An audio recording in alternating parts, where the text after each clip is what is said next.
T. Owens Moore, PhD, is trained as a physiological psychologist. He is a graduate of Lincoln University in Pennsylvania, and he has a master's and a PhD from Howard University. For more than 20 years, he has served as a college professor, a biomedical researcher, and an African-centered scholar activist. He is a distinguished educator who appreciates interdisciplinary studies.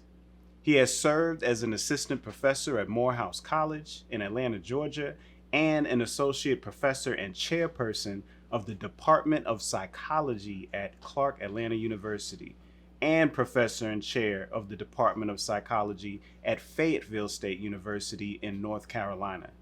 His specialty courses are both in the field of neuroscience and African-centered psychology. I am so excited to be able to sit down with Dr. Timothy Moore. Thank you, brother. Thanks, brother. Thanks for the invite. Of course. Thank you. Of course. So I know I just introduced you with all of those accolades, but what everybody knows you for is the deep dive that you do when it comes to melanin. And that's what I want to discuss with you today. Okay. So that's been a 30-year deep dive. You know, you give me 20 years, so when you cut some years off, that's all right. Maybe it makes me look a little younger. Hey, you know? Forgive me. Yeah, no worries. I started out in 1995 writing a book called The Science of Melanin. Okay. And prior to that, you know, I was just serving as a professor. But this topic of melanin kept coming up in grad school, kept coming up in topics relating to Black people. But what does it really mean? So if you're asking me that question here on your program about what is melanin, you know, it's a complex biopolymer. You know, it's everywhere when you think about it, not just in our body, in our skin, but it's in the plant items, it's in the cosmos. So there must be something more significant about this. So that's why I took that deep dive early on to talk about melanin, rather than people being confused about it. Let's make it plain. And what exactly did you come to find in respect to its relevance in life in general before we specifically talk about our people? Yeah, well, I think it's the issue of the power of what it does as a science, as a molecule. I mean, it absorbs, takes in energy. All life is about energy. So I'm trained as a biological psychologist, physiological psychologist. I study the brain. So the issue is what's going on in the brain. That's when we start to look at behavior and the impact of how molecules and chemicals can impact behavior. So if we know that there's some areas in the brain that are darkly pigmented, how could that be when there's no sunlight getting to those areas? It must be there for a reason. So there's a biogenetic reason why those cells are dark, and that's to help us out with our movements, our memory, and our ability to work through our environments. So if it's depleted and not there, you see some deficits. So the deep dive is to now try to explore that. Because we don't always want to look at deficits and problems. We want to look at the actual enhancements and what happens when you are able to make it work much better. So physiological psychologists. So now you're diving into the brain. Now, when we look at melanin in the beginning, it plays a big role in the development of the brain. Now, I've come to find out, of course, through your teachings, which you put in your books, that, you know, we kind of start off with these three skins: endoderm, ectoderm, mesoderm. And from these skins, this is where neural tubes and neural crests are formed. Do you think you can kind of expound a little bit on that? Yeah, well, the ectoderm is the one where they got the opportunities for the skin to form. And also you start looking at in that area, it's also where the optic cup for the eye forms. What is going on with our eye? We got melanin on the back of our eyeball. Yes. What's going on with our skin? We got melanin on our skin. So you look at the ectoderm as that place where you start to see the formation happening. So as that little teeny cell, you know, the zygote coming from the gametes getting together, yes, that little, I call it the black dot, what's it? The original Big Bang Theory. Yes. You know, so as it's growing there in the womb, you have all these divisions that are going on.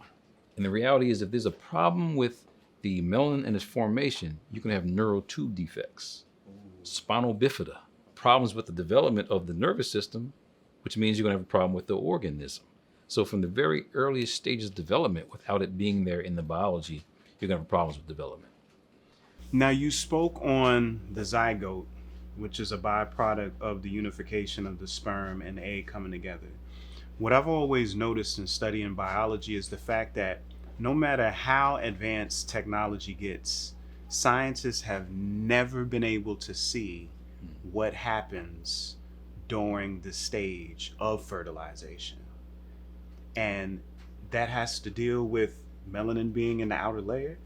Well, I'm not a developmental biologist, but I would say that electricity Right. is being generated when those cells are coming together. Exactly. And all life is really about division and growing and expanding. So when those like I said, the gametes get together and you get that excitation, melanin has to be there to what? Excite and enhance the chemistry and electricity for that cell to continue to grow. So that's what I'm saying from the very beginnings of the stages of development.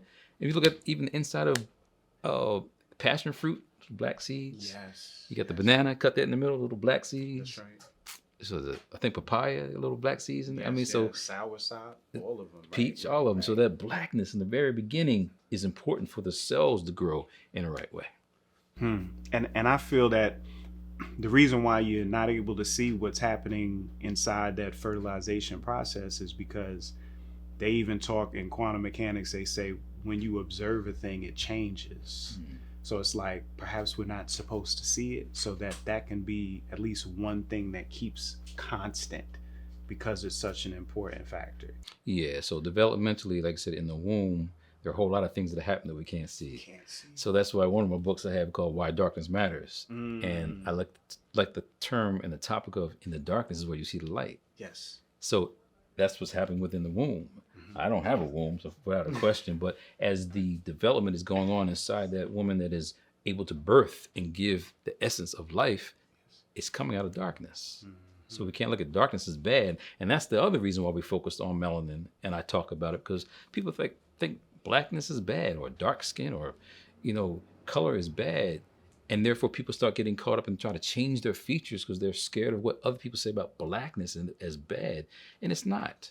So if we start talking about the science of it, we start talking about the power of it and its importance. Oh, you know what? Wow, I appreciate my appearance rather than trying to lighten my skin looking like whatever the media is telling you should be looking like. So on the side or outside of just the science, it's a psychological issue. Right.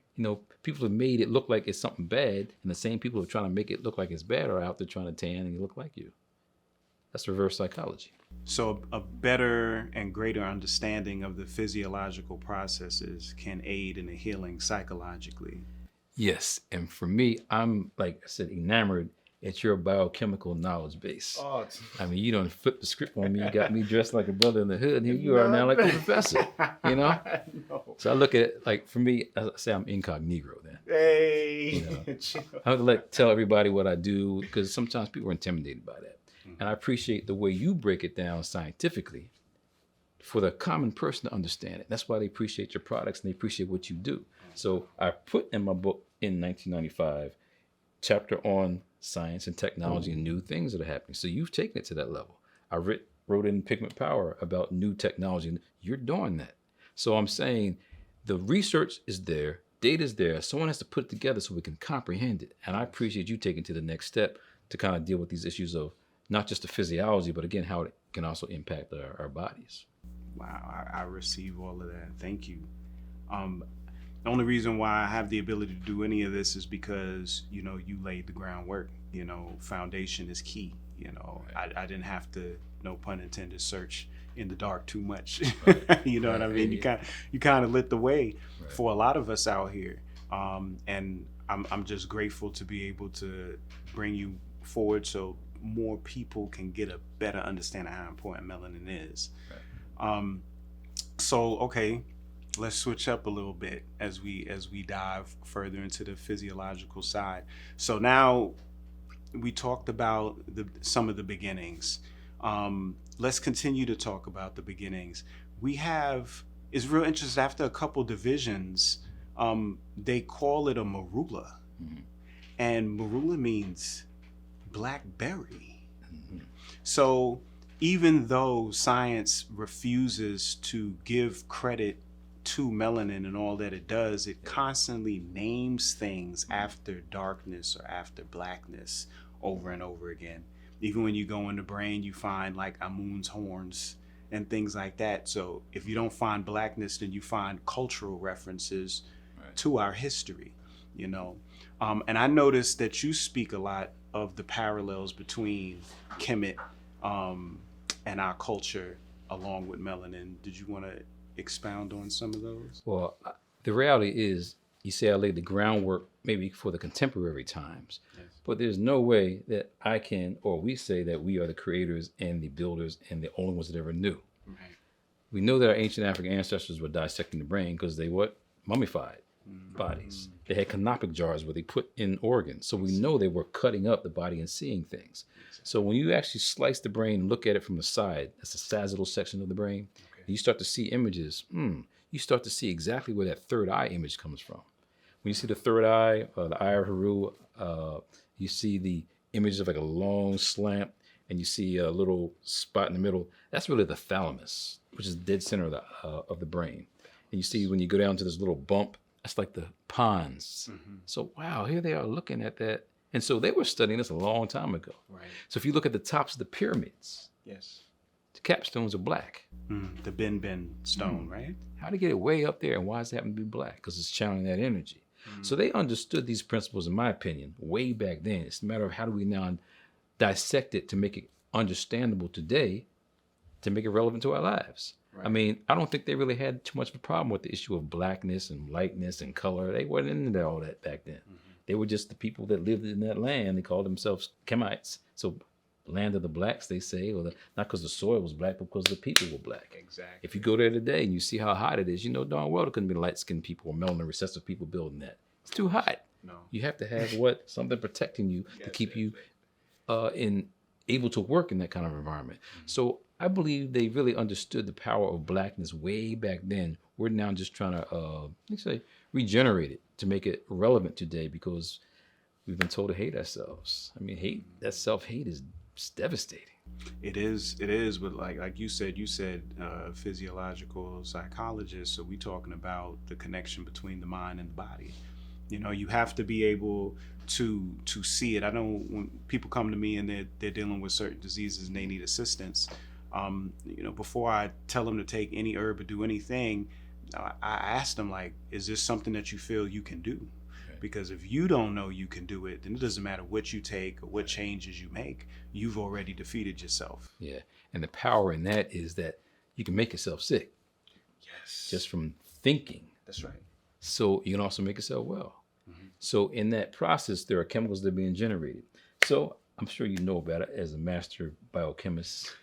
The term you used before, pro-opiomelanocortin, POMC. Yes, POMC. It's a large protein molecule that can be split up and broken up. There are certain chemicals in there, such as CRF, corticotropic releasing hormone. It helps to stimulate a chemical called ACTH, adrenocorticotropic stimulating hormone. What do? Stress. Right. They help you deal with the stress of the moment. Yes. They also have opioids in it. That's what pro-opiomelanocortin, opioid, also makes you feel less stressed.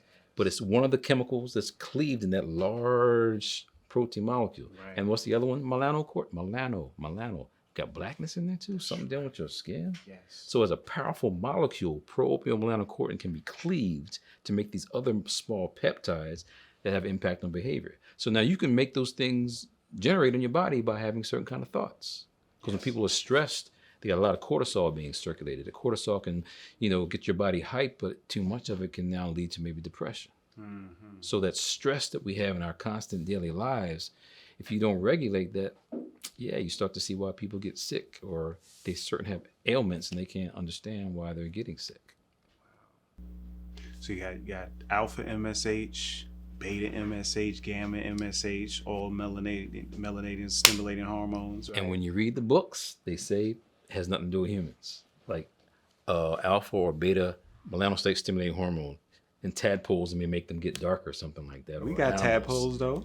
That's how we make more babies, right? Okay, well, a little sperm. Okay. Well, we ain't talking about them tadpoles. Right, exactly. But in real, like a little laboratory, they used it in stated in that kind of context, but it's not in humans. They say that part of the pituitary gland, which it's released in animals, we don't have, so it doesn't do nothing to us. Okay, but why is it that when a woman is pregnant, she gets darker on certain places of her body? And she gets that black strip Why is that? straight down the center. Because something's being generated from the cells, and that's melanocyte stimulating hormone causing the cells to be darker. So it's doing more than just that. Right. So the extra pigmentary effects I talk about in the science of melanin is that it can serve as an antipyretic agent. Antipyretic, okay. Fever. You ever cook? Yeah, you cook because you're a master in the kitchen. Yeah, right? I do my thing. Pyrex dishes? Yes. Pyrex was deal with fire.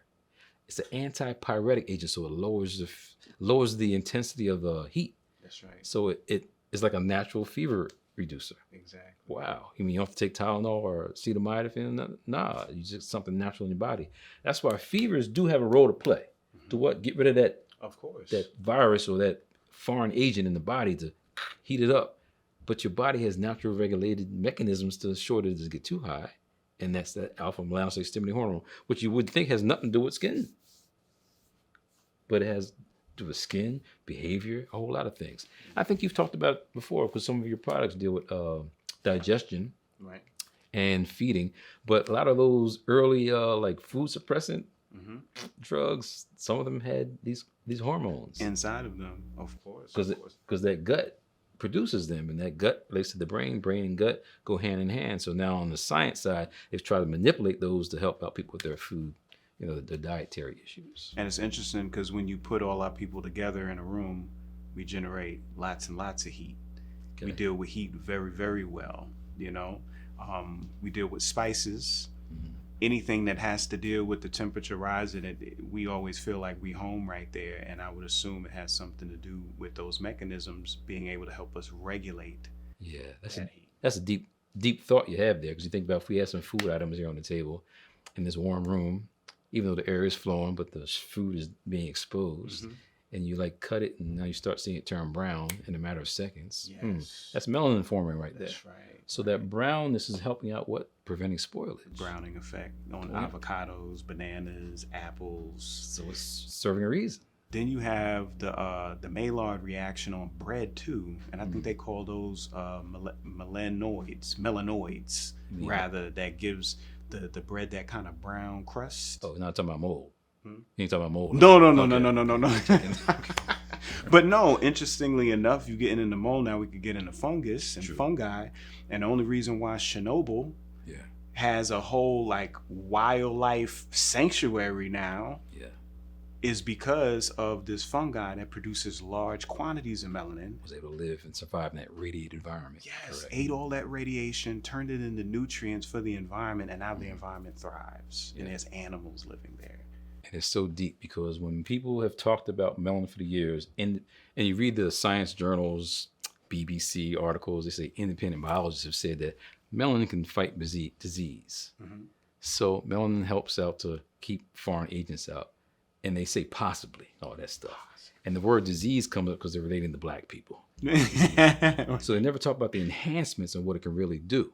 So the disease state, it's not a matter of just disease. It's just a matter of keeping the cells healthy. Exactly. And that's why I'm saying that on the behavior side, when you have a decimation of those cells that are supposed to be dark in the brain, you suffer from some neurodegenerative problems, like Parkinson's disease is one. Yes. So the deep in the brain, you have these cells called the substantia nigra. Substantia, substance, black substance, right there deep in the brain. If those cells start to deteriorate, it has impact on the person's psychomotor skills. They can't walk comfortably. You tell them to do something, they can't actually do it because the brain is not being initiated to make those cells work, to make that organ work. Right. And there's tremors. Yes. So there's nothing in the brain to stop that muscle organ system to stop the tremor. So now you're seeing that happen with a problem. Now what happens when it's enhanced? Slam basketballs like we do. You play football. Yes. I mean, have you seen gymnastics lately? Yes. You see who's dominating gymnastics? Of course. So I'm just saying psychomotor skill development is been more enhanced when it's working properly and you're feeding it properly. Yes. And so hip hop music. I think it was the 50-year anniversary of hip hop right now. Yeah, we in it right now. We impacted the world. With that. And African people, even on Africa, the continent, what do you call it? Afrobeat music. Afro beats and what is the other one? Amapiano. Piano. Yeah. We change the culture all the time, but all that is rhythm. Yes. Rhythm's all about life. If you don't have rhythm, guess what? You might be, I don't know, trying to destroy the world. So this darkness is, in my opinion, something that absorbs, takes in, and allows things to be at a certain state where there's equilibrium versus out of whack and out of order. It almost sounds like the reduction of entropy is taking place when melanin is there, because there's always going to be chaos and disorder that's occurring in the system, in the environment, in the structure, and life emerges from the order and the stabilization, and that's what melanin looks like it's doing, is it's stabilizing. Yeah, so in physics, there's been the chaos theory, and I kind of mentioned that in Science of Melanin, that in randomness, there is order. Yes. Even in our heartbeats, even in our breaths, and all the randomness that we have going on biologically and physiologically, there's order in that and how it happens. You know what I mean? Our rhythms of our body in terms of our sleep-wake cycle. You've talked about it a lot, about, people trying to stay up all night and, keeping their bodies untrained how it should be, and that's why the body then starts to get sick. Exactly. So we should be responding to the sun and the moon as it does, and talk about the psychoendocrinology of sunlight and darkness, and dark matter, dark secrets. Things happen at nighttime. Things happen in the daytime. When you work that midnight shift, or was it swing shift, and got your body all jacked up, and you start getting pimples all over your face, and start getting sore throat, and you got your body out of whack. That's right. So we have to find ways to keep us in order living this day and time, which is kind of difficult today. It is. Circadian rhythm is a must. Most people don't know what it is, and it's real simple. When you look at the word, it's a compound word. It's circa, circle, and then the DN part is dealing with the day. So it's just like a daily cycle. And our cycle is supposed to be expansion, activity during the light hours. Right. And the reason for melanin is kind of like the sun at night. It is going to sequester all of that energy that's taking place during the day, and when we go to sleep and we compress, when we go to sleep and we rest and everything's in the darkness, the light is now within. And we use that light to heal. We can use that light to regenerate. We can use that light to plan for the next day. So when we do wake up the next day, we're ready and we're prepared for the world again. And the deep thing is that where those cells are in the middle of the brain, the hypothalamus, at the very bottom is where the biological clock is. The SCN. Suprachiasmatic nucleus. Yes. Supra, because it's around the chiasm. That's like the place where the eyeballs kind of like merge. You got two eyeballs, but they merge in the brain. So the suprachiasmatic nucleus, if you destroy that, it can knock off an animal or a person's sleep-wake cycle. So that's cellular groups, but they respond to chemicals that are being emitted. Exactly. So we know that at nighttime we have a chemical called melatonin that's being emitted. Melatonin, in my opinion, is not just for sleep. It has multiple roles, and I talk about it in terms of its in animals. It can reduce their abilities to reproduce. So in the winter months, animals like deer or animals that out there and responding to the environment, melatonin levels are higher to prevent them from having babies. This makes sense to have babies in the wintertime because they're going to die. Yeah. So that's not how it works in humans, though. So it's doing a lot more. So it helps up the immune system. My concern today is that people think they can use melatonin for sleeping. And if you see commercials now, they got melatonin for children. Oh, no. Yes. I don't know if it's gummies, but they have melatonin for children. And there have been reports in the past that people have been put in jail for giving their kids melatonin. Some lady had their kids in daycare, and she's giving the kids melatonin to make them go to sleep because she got tired of dealing with them. She's in jail. No. So now you have commercials that have melatonin for kids. No. I don't know where that melatonin is coming from. I know there's some challenges that some people have had taking it, and it could throw off their rhythm. So personally, I do not support that. No. But we know biologically it's doing something at nighttime. I don't think it's more than just sleep. It helps out with your immune system, keep your body up. Yeah, it's like asking your personal trainer to do your push-ups for you. Right, you could do them yourself. Yeah, you gotta do them yourself. So your body's developed, it's supposed to be making melatonin itself. I find it interesting the inverse relationship melatonin has with insulin. The fact that as melatonin increases, insulin drops. As insulin increases, melatonin drops. And this is why you're not supposed to be eating real late. Yeah. You see, because obviously if you got a lot of melatonin in you, you don't need a bunch of insulin. You don't need to be breaking down sugars and everything like that because you're sleeping. Yeah. And vice versa. And this is where the blue light comes in, because when you're up on the phone and when you're up looking at TV, the blue light actually, when we were just talking about palm seed, it actually stimulates the ACTH to lead to gluconeogenesis. So now you're spiking blood sugar. Now you're getting diabetes looking at the commercial. Wow. It used to be eating the stuff the commercial was advertising, but now you just watch the commercial and get the diabetes. Melatonin shot, insulin's way up. Now you got desensitized pathways in the body. And the deep thing about this, hormones are so significant in life. Yes. You could take a teaspoon of sugar and throw it to an Olympic-sized swimming pool, and that's the most minute amount of, we're talking about the chemical in your body having an impact. Little. Wow. So this whole feeding thing, you talking about melatonin and insulin have an inverse relationship. Yes. Well, melatonin at nighttime, my opinion, is retracting the granules so more sunlight can get in. Okay, you're saying it's higher, and insulin you shouldn't be eating at nighttime. Okay, fine. This issue of these chemicals that are in our gut, you heard of CCK, cholecystokinin? Yes. So when you eat, you chew, the food mixes with the mucosal surfaces of your digestive system. It makes a chemical that goes to your brain, makes you feel sleepy. Right. Y'all know y'all got a probably word for that, right? Yeah. The itis. But it makes you feel sleepy. But that's a little hormone doing that. That's not the only thing it does. Right. I've studied in my research working with animals, vasopressin and oxytocin. Yes. More hormones. Vasopressin is supposed to be associated with learning behavior in animals.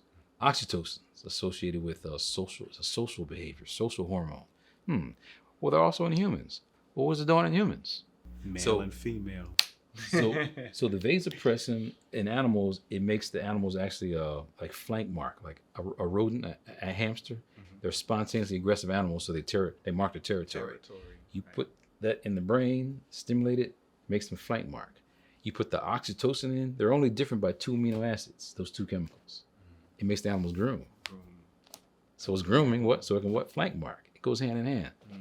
But that's not the only thing it does in humans. So after intercourse or after orgasm, spiking oxytocin levels. So where's the touchy feeling coming from making love? It's like because the hormones that are there. So those hormones that are impacting behavior from the foods we eat, from the thoughts we have, that's why people are all jacked up. You start adding the food in there. I mean, we talked about this earlier about the movie, but Cloning Tyrone. I told you I had experience when I traveled to Africa, and I think somebody was trying to get me because got off the plane. There was another name, Timothy Moore. It's like, what? Wait a minute. Yeah. So how did you know I was coming? Right. So the point I'm making is that in that movie it had about the people eating the chicken. Yes. And the place that I went was Tanzania. Oh my goodness, I saw nothing but Kentucky Fried Chicken and Pizza Huts everywhere. Kentucky Fried Chicken. And in the movie, he's talking about they put stuff in the chicken. Put it in the chicken. So we know that the hormones there's a lot of food that's hormone laden. And since it's in the food, you then eat it, and that impacts and changes your hormone levels. Yeah, I know a lot of it these days is through the soy. They even have a term called soy boys now. When you deal with a male that doesn't have an aggressive nature, any masculinity, devoid of it, they call it a soy boy because of the effect that it has on the hormones. And the hormones, it affects both sexes. So some people think it just affects the male and it feminizes the male. But it also affects the women where it makes them more aggressive. So I was funded by the National Institute for the Neurological Disorders and Stroke to study the effects of oxytocin on behavior. Right. So I'm studying aggressive behavior in animals. So to study, hormones are a problem, right? So castrate the males to take out the hormones. So you don't have that as a problem.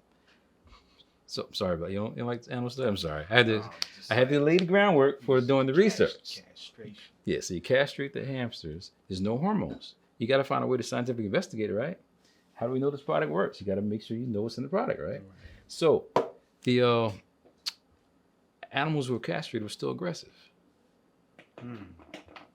Must not be testosterone, huh?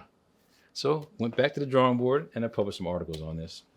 So the most of the food diets are basically soy based. It's easy lab childs, soy based diets. Okay. So maybe they're getting the hormones from the food. So we compared animals on a soy based diet and a casein based diet, which is no soy. Right. And so did those studies and we found changes in the brain as a result of receptors. Did immunocytochemistry and looked at changes in estrogen receptors in the brain, and also hormone levels were different. Okay. So we now know the diet is having an impact on the animal's behavior. Yes. We know in humans that happens, but I'm saying we have to do the groundwork with the science. And so my concern was that all the other studies that have done for years, and now you're looking at animals and research, if you're not looking at the animals being fed, then you might have your data all misconstrued. Exactly. So the soy, I'm not saying anything bad with soy. I'm not saying to or not to. All I'm saying is that yes, it can have an impact. So in your regular diet, there's something called phytoestrogens. Oh yes. Natural plant-based estrogens. So I mean, we're getting them from several places. Even the plastic bottles that they say some people are consuming can have an impact on your hormones. Oh, we talking about phthalates now. And if you want to talk about movies, we get into Black Dynamite where they talked about anaconda malt liquor. Oh, I didn't hear that. Yeah. Black Dynamite? Yeah, Black Dynamite with Michael Jai White. This was a film similar to They Clone Tyrone, where they kind of superimposed, a lot of information and knowledge in the movie, and there was a conspiracy happening in the Black community of this anaconda malt liquor that all the men were drinking, and it turns out that they were hiding an ingredient there that was causing their reproductive areas to shrink. Yeah, it's not even funny. To height what they call it, hypogonadism. Yeah, increase it. So I saw the studies or the reports that came out on phthalates, the microplastic chemicals, and it was resulting in a lot of children being born with abnormally small penises. So when I saw that, I was like, wow, look at anaconda malt liquor. That's deep. And I have in Dark Matters, Dark Secrets article about South Africa. Yes. P.W. Botha, when they had that apartheid going on, Right. they were like, what can we do to put in the drinks of these blacks? Yes. They don't have malt liquor, I don't believe, in South Africa. But what can we do to put in the drinks? So the fact that you got governmental officials thinking like that, you talking about a movie that happened like that, and we know malt liquor is only sold in the hood. Of course. I got a bottle, I bought it to show the students. It says Fat Boy Malt Liquor. Nah, Fat Boy. PHAT, Fat Boy Malt Liquor. Now I'm telling you that you probably know it don't exist. I had no idea there was a Fat Boy malt. So if I brought the bottle in with a big old handle, make you feel real with good. a big handle on it. Malt liquor, triple X on it, XXL or something. Liquor don't got no handles. Yo, but they sucking us in. That's what I'm saying. Making it easy. Sucking in, and that stuff is cheaper than other alcoholic items. Right. And so those 40 ounces and all the stories, you see the movies, Boys in the Hood drinking 40. So yeah, you put that out there. Easy to put something in the drink. Keep giving it to them. Have an impact on them. So yeah, that's a problem. And then we say about the communities. So I presented in Nigeria 2006 at a neuroscience conference. And I was presenting my work on the phytoestrogens. Yeah. And in Nigeria, there's a community, I think Igbo land. There's a lot of twins. Ooh. Why are these twins in this one little area? So you can Google that and study that and see that. But I was telling them it's because of the food, yams. The yams, phytoestrogens, and so it's going to mess with the physiology. I don't know if you ever remember Usain Bolt talking about the reason why he's fast. He said it was yams. That's what he said. So that's what Charlie Wilson was talking about. Okay, we finally know what he talking about with the yams now. So all I'm saying is that with food items, what we put in has an impact on how our body responds. Without a question. Wow, yes. And then the melanin as an absorber, taking in all that, it helps to protect, but in the long run can also create a problem, like causing the cells to die out.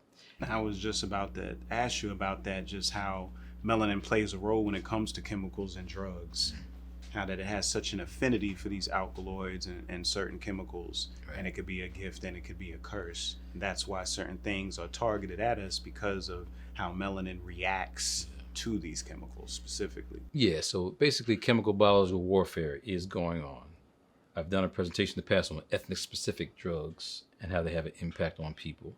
So if melanin as a chemical or as a biological entity can absorb, it explains why you maybe could be doing Robitussin or NyQuil, and you go get a drug test and you find they said you got cocaine in your system. So there are studies looking at hair, but all that hair you got, they might say, uh-oh, let's go see if this guy's doing any drugs. Take a hair sample, and you may have had one of your products that had a lot of phenols in it or something. You're doing drugs. So the melanin, it's because of the melanin absorbing whatever's in those chemical processes. So the drug testing process is discriminatory. Who's there to fight for that person in court? Because they just lost their job. They said you were on cocaine. They weren't on cocaine. The hair sample showed it from some chemical item you've taken. So the melanin can latch on the chemicals and hold it for a while. That's why there's a problem with people having LSD trips. Mm-hmm. You took a LSD, lysergic acid diethylamide, a long time ago, and then maybe something later on in life, could be years later, it triggered you to now have another trip. Right. It's because the melanin's absorbing the chemical, keeping it in your system longer than it should be.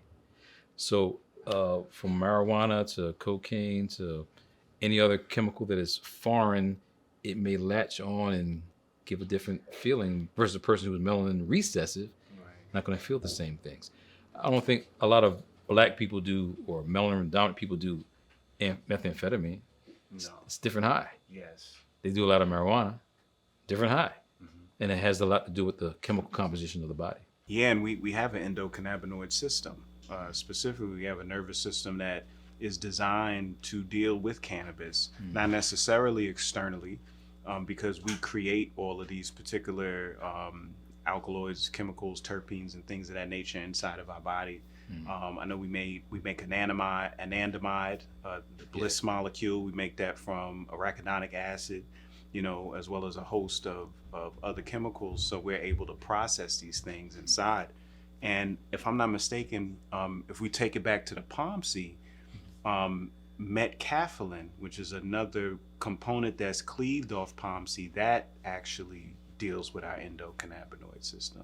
Okay. Specific. And that's recent research in terms of coming up with anandamide and the receptors for marijuana. Mm-hmm. So the reality is anything that's natural in the environment, your body has something, because your body's, we're just replicas of the universe. Exactly. So from the cocaine, there's receptors for that. Oh, yes. From the opium, there's receptors for that. So for the marijuana, there's receptors. All those natural things that are out there in the environment, our bodies are supposed to can use it. And so there's receptors for it. So that storyline has been recent. I remember studying at the undergrad level. You ever heard of something called tetrahydroisoquinolines? No.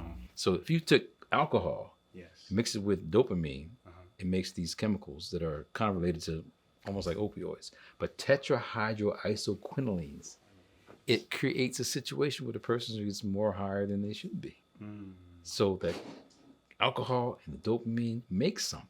And it makes sense, because you talk about any chemical you put in your body, it's going to have an impact on other chemicals. Right. And everybody who does the stimulant drugs, most of them are what's stimulating that dopamine, stimulating those centers in the brain for reinforcement, from the nucleus, or the ventral tegmentum to the nucleus accumbens, the mesolimbic system. You heard of that? Oh, yes. So the two systems. So for people who are studying, want to know about dopamine, two major systems, mesolimbic and the nigrostriatal. Mesolimbic is from the middle of the brain to the limbic system. Limbic system, the nucleus accumbens. That's the one that makes people like, I got to keep doing it.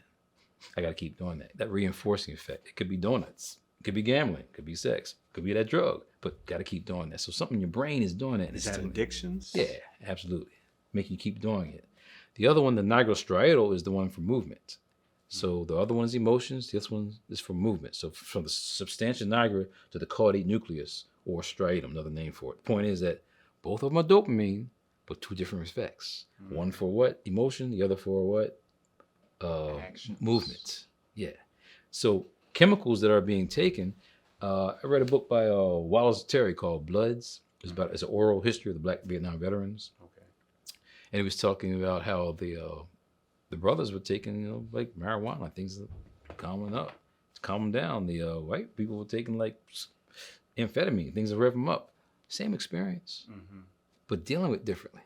So physiologically, I'm saying if we don't look at that as a reason why drug effects are different between people, like blood pressure medicines, we don't look at it as a difference, we'll never solve the problems on that scale. And that's one of the biggest issues in healthcare is the fact that they try to throw everybody in the same bin when they know we all have different phenotypes, different physiology, right? So it's like, how are we going to always have why are you going to have a RDA of anything when you know good and well, I need more iron than you. We know good and well, I need way more vitamin D than you. So you're not funded by any of the pharmaceutical agents? Who, me? Yeah.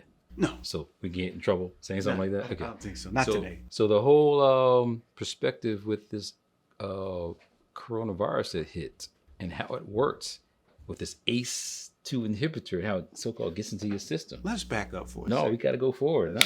Let's back up real quick though before you go into that. It's called the what virus? They call it the coronavirus. The corona. Because of the shape of it, right? The corona. It has all these spikes has a in it. corona though. Sun. So they just put it in our face. You can say that.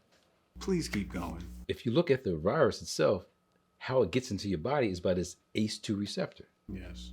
Guess what? It's everywhere in your body. Oh, really? So we know blood pressure medicines are different for certain people. Right.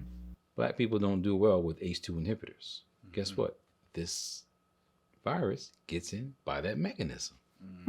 People taking that lisinopril.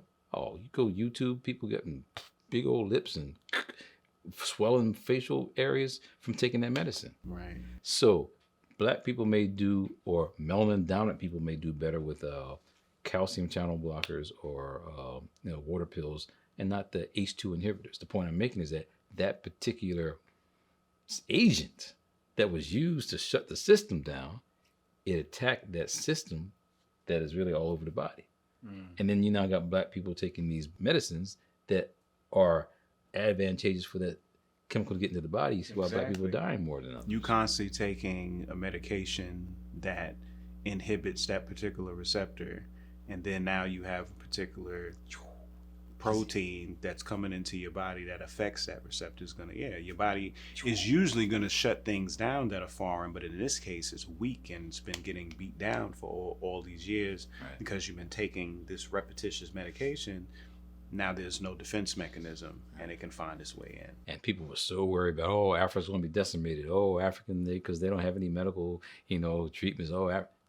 Africa wasn't even impacted by this. They don't have the blood pressure issues. You know what I mean? Right. The diets are different, and they got that melanin.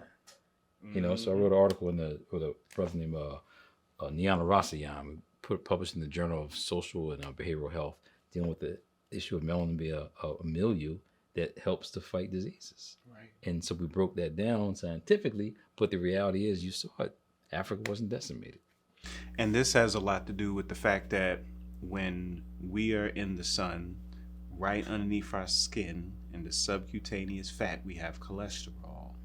When this cholesterol reacts with the sun, we end up producing, they call it a vitamin, but you would call it Sotriol.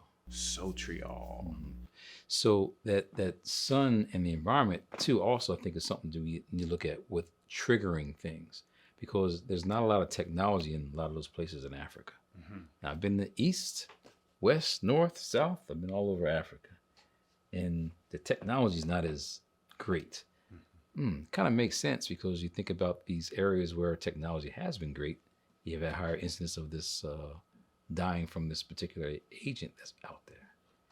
People start throwing in the 5G and this technology and the towers and the energy. And so you're infiltrated with all this technology, and your body's now more susceptible. Africa doesn't have all that. So melanin has the ability to absorb all these frequencies of light. So that would mean that electromagnetic radiation would also affect melanin. Yeah. And when you say 5G, people say, "Oh, that's like 5 gigs." I'm like, "No, that's 5. That's 5th generation, and it's like 2.4 gigahertz to 30 gigahertz.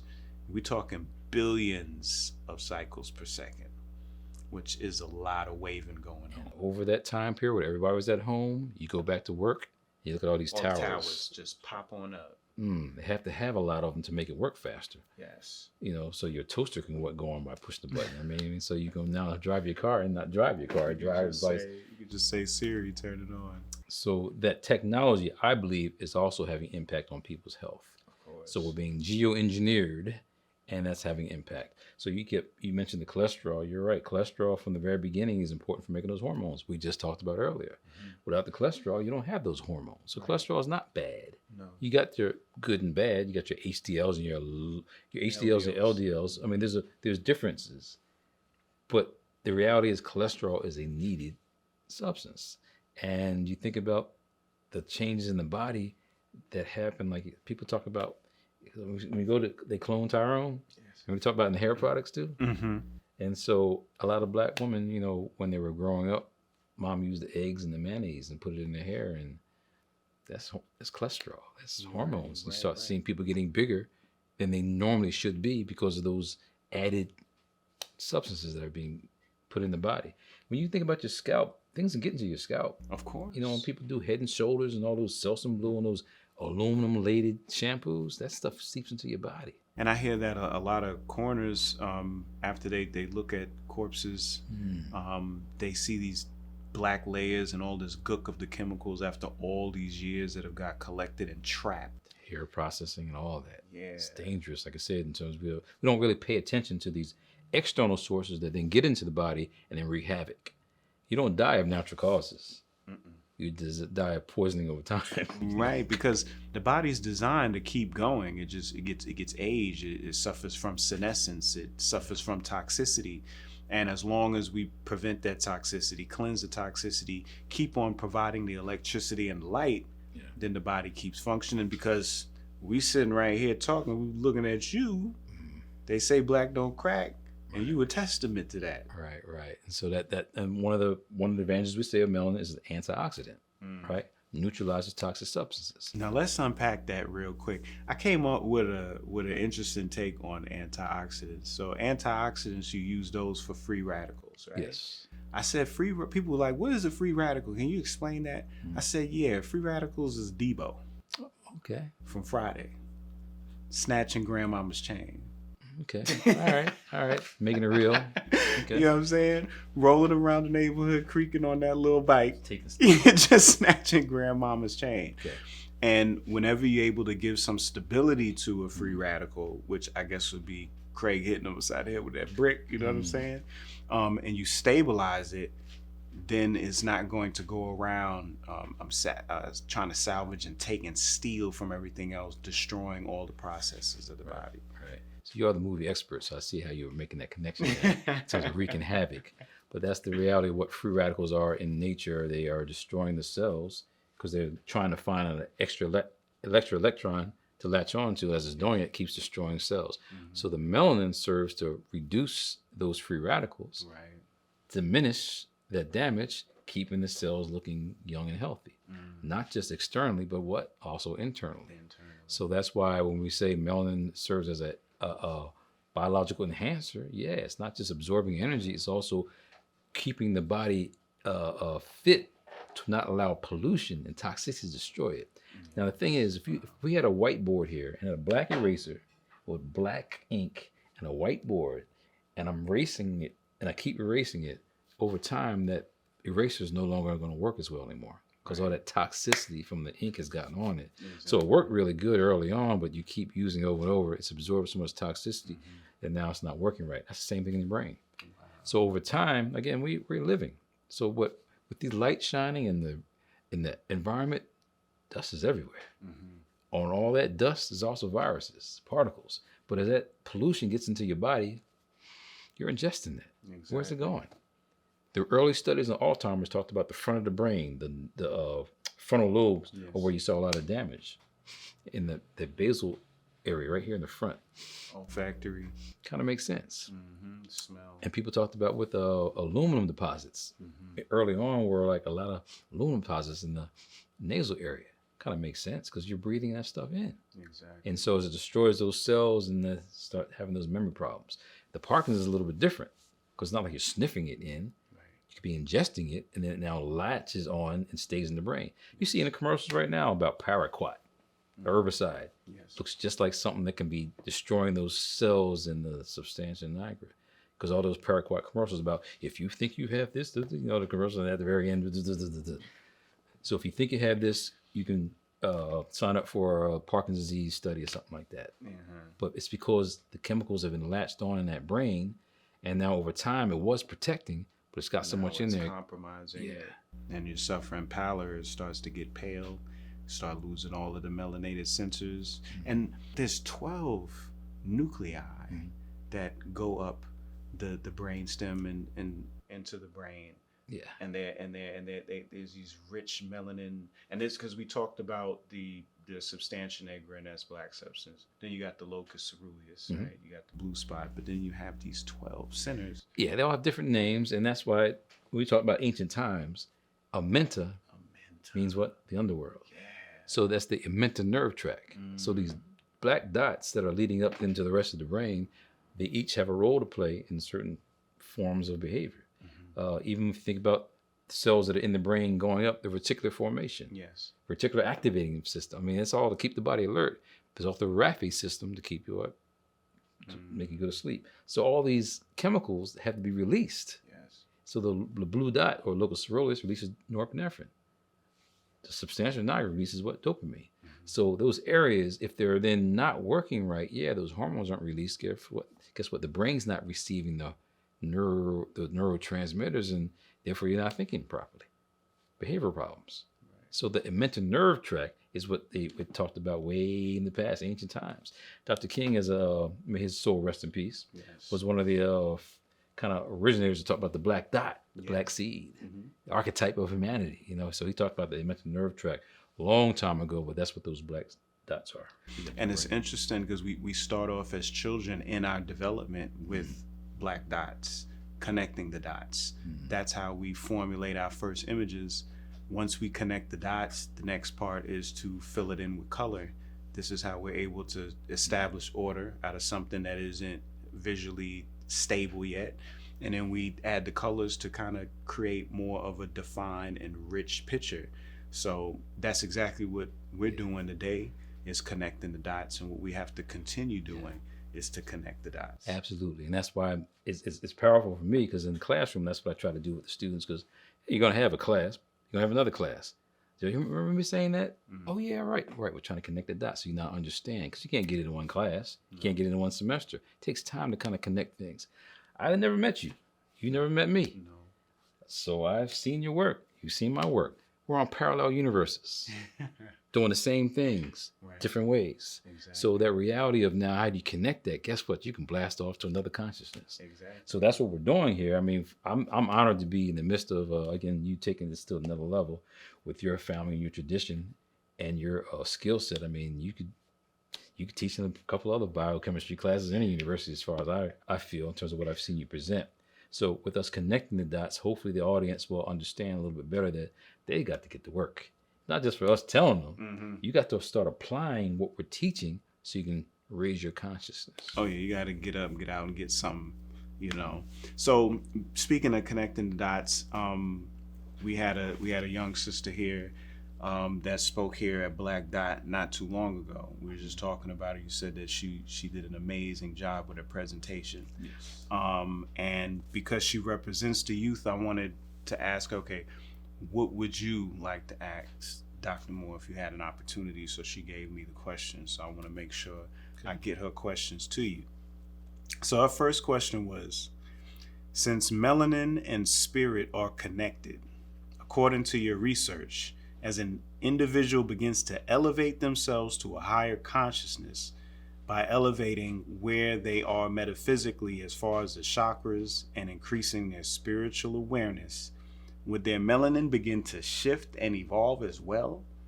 Are there actions that we take on a spiritual level that can affect and change the way our melanin functions in our bodies on a molecular level? Wow, what a deep question. What? And that's a deep student. Come on now. I actually saw her present. It's Kennedy, right? Yes. I saw her present at a conference, and she had my work up there, and I said, wow.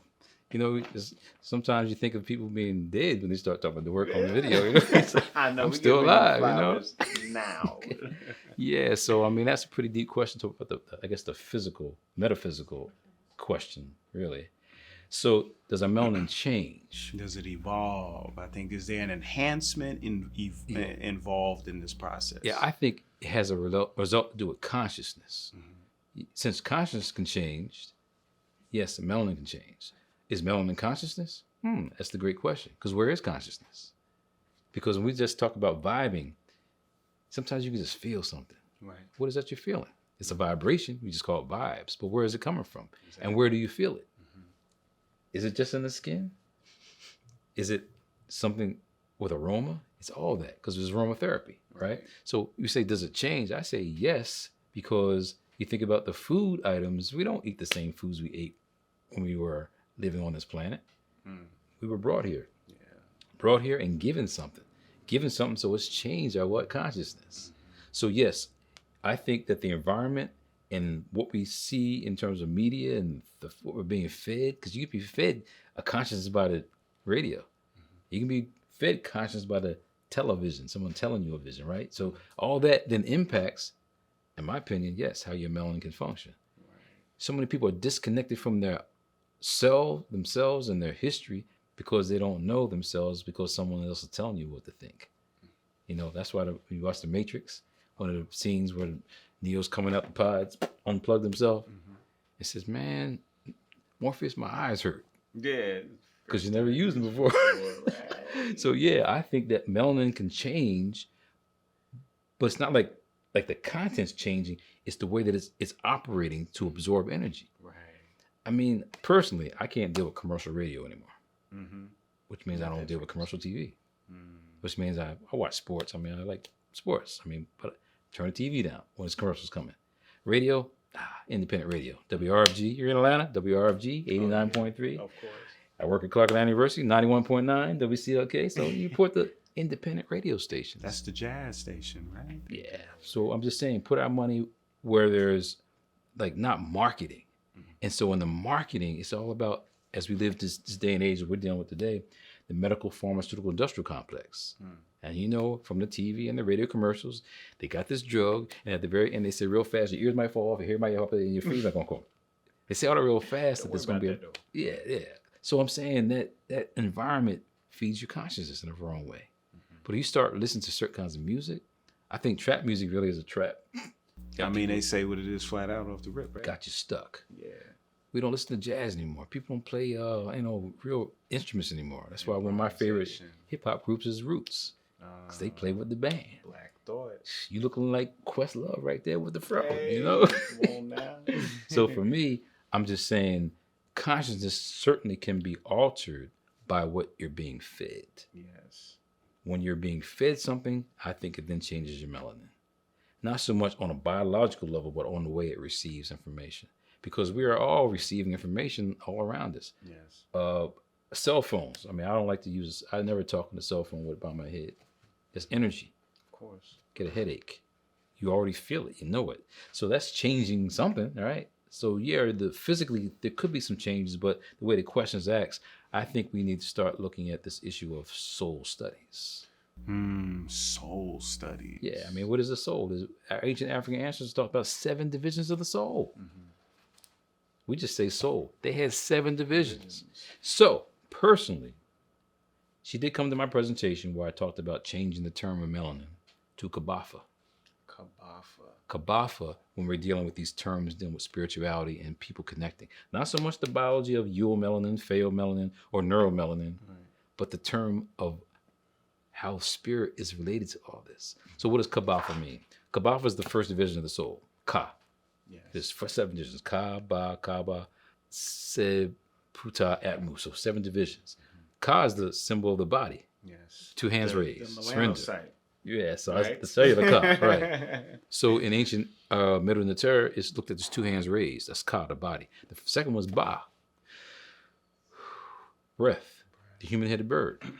So when we start talking about spirit, you gotta have a body. Gotta have breath. Yes. And here's the deep thing. If you've ever read George G. and James, Stolen Legacy, Stolen legacy. he has a chapter in there, chapter 5, talks about what Democritus was saying back in the day, Greek, I guess, scientist, philosopher, plagiarizer, whatever you want to call it, because you know they didn't create it. Greek history is like 640 to 322 BC. All the stuff they talking about was way before that. Talked about fire atoms. If you ever go back and read, they talk about fire atoms. Fire atoms. And that related to nous and the mind. So I'm saying, ka, ba, fa, adding the fire atoms to what our ancient African ancestors were already talking about. It was fire atoms melanin? So I'm saying Kabafa, I'll write my next book to kind of put it into context, but that is how I'm describing her question about does your melanin change on a spiritual level. I think if we start looking at changing the dynamics of the word, I mean, melano is a Greek word. Yeah, it is. So we're focused on European or Eurocentric ways of describing something. Maybe that's why Dr. Sabi was like, there's no melanin. He's like, I'm not subscribing to that. Fuck that. Right. So if we want to throw it out because of that, I'm all with that. I mean, you already know melanin's a carbon-based molecule. Fine. So we focus on that and the science of it. Good. But how do you deal with the spirit? You know, in African psychology now, we talk about Saku Shetty. If you ever read any work written by Dr. William Nobles or Dr. Naim Akbar, great founders and basically presidents of the ABPSI, Association of Black Psychologists, talk about Saku Shetty. So Saku is really what we should be calling psychology. Psyche is another Greek word. Psyche just meaning the Greek goddess for the mind. But Saku dealt with she, the illuminator, the all-seeing eye. You're getting more than just the mind. Exactly. So we say she, women are more connected than men in terms of spirit. Women have more of a sense of intuition than men. So the she, the intuition, the illumination, the all-seeing eye, there's something more to understanding what we're saying as psychology. So to answer that question, when you start studying it like that, oh yeah, you can change it.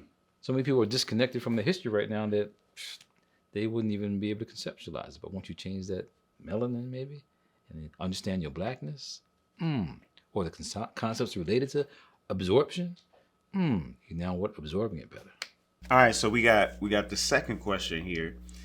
And just to expound off what you just said, it's like in the beginning was the word. You know, and it's like what was in the beginning, and obviously it was sound because something had to be said, you know, for them to say let there be light. You had to say it, so sound was there. But even before the light and even before the sound, darkness was there.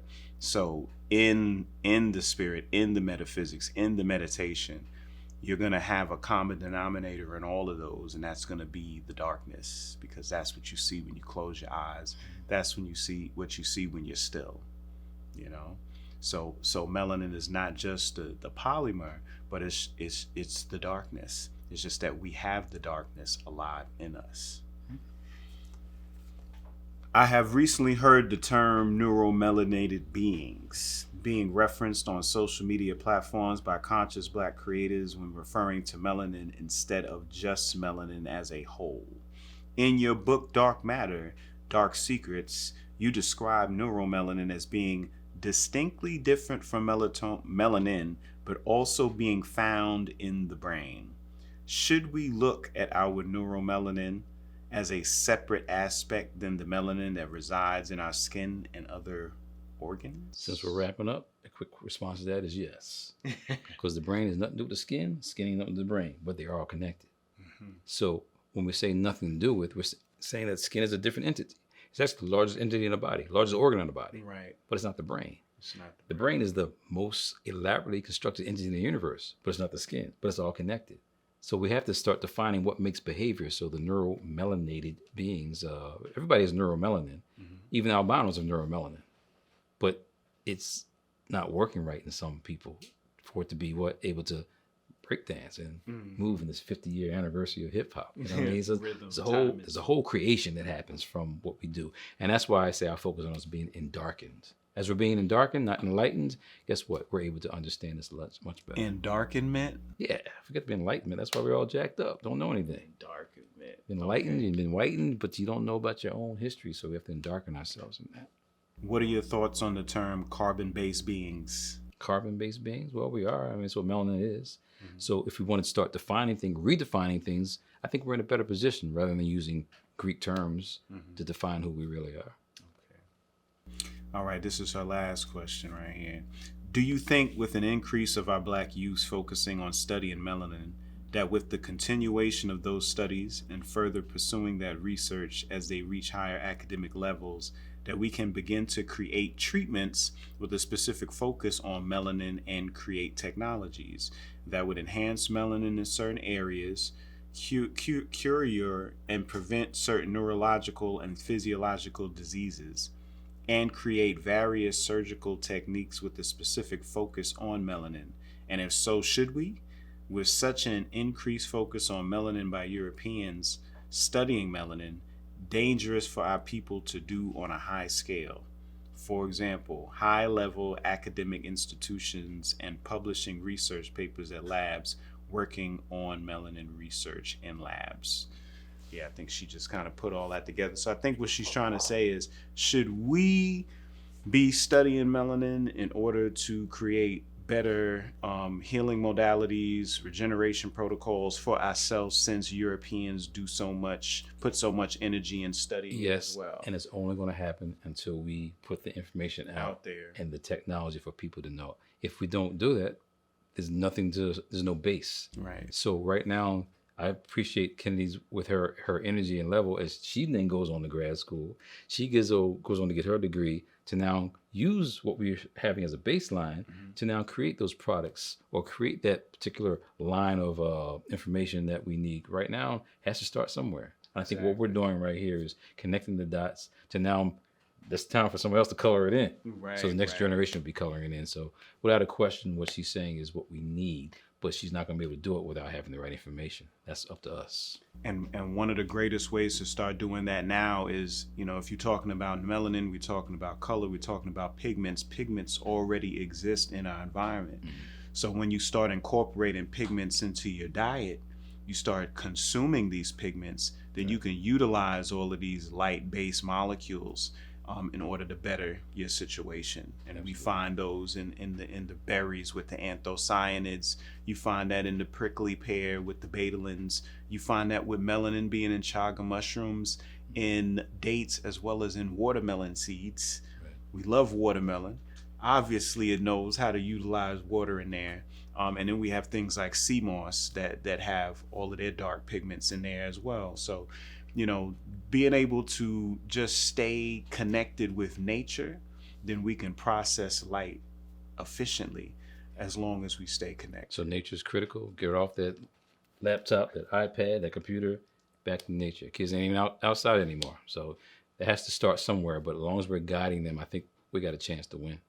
So Dr. Moore referenced a great deal of his research and informations and written works during this whole conversation. I would definitely suggest you rush and get as many of his books as you can.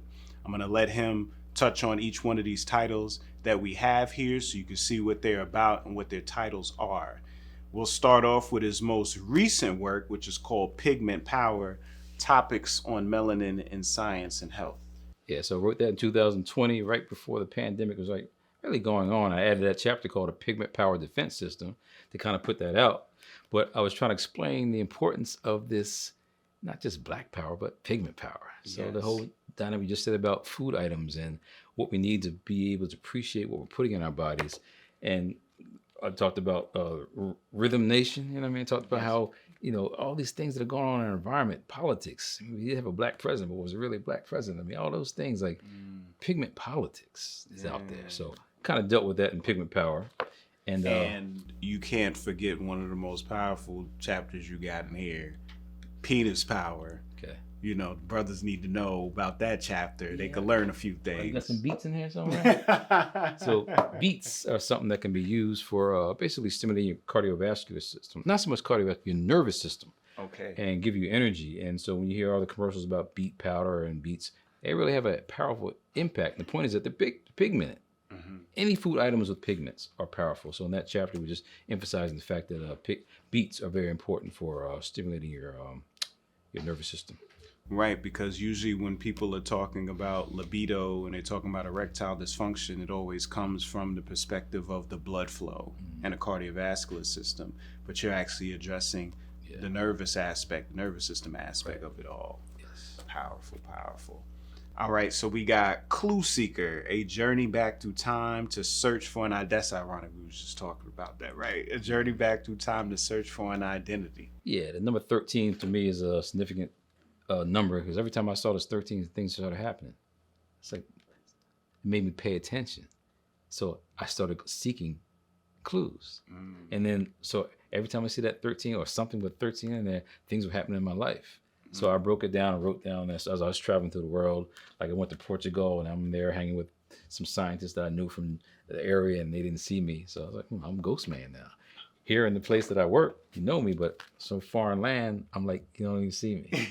So just broke it down my explorations throughout the world, but how the number 13, and you got to pay attention to things in your life. You start to see how they impact you and how, if you don't pay attention, you're not going to be able to keep up with life. Your last name, M, 13th letter. Absolutely. I think I'll talk about that too. Right. Y'all got to get those books. We want to also acknowledge Henrietta Lacks. We want to acknowledge Dr. Mona Harrison. We want to acknowledge Ernest Everett Just, three giants in science that, aren't talked about enough, that have definitely contributed to where we are today and the findings, that are in these books as well. And maybe we'll come back next time and talk about those people because they're very important in terms of what they have contributed. We can't pass over the HeLa cells, which comes from Henrietta Lacks. And congratulations to the family who have just, won that case, and they're about to get that payout for all these years, know. And other companies that should be paying them something or give them some remuneration. And he said Ernest Everett Just, he's a black scientist who really studied about the cell membrane. Because of him, we know about how it operates. Right. So it is Ernest Everett Just actually went to Dartmouth, I believe, and helped start Omega Psi Phi for those that are into the fraternity systems. But he certainly was a very influential person. And the other one you mentioned was Dr. Mona Harrison. Water. Yes. So all of the 4 phases of water, coherence domain, everything that we're learning today, even the splitting and the disassociation of water that melanin does, all of this goes back to the studies and the work that Dr. Mona Harrison. So maybe next time we'll talk about the other scholars too. Oh yes, part 2's coming. Okay. All right, man. Thanks for joining us for this great conversation. We will be back with part 2, but y'all need a little bit of time to let this digest first. Peace.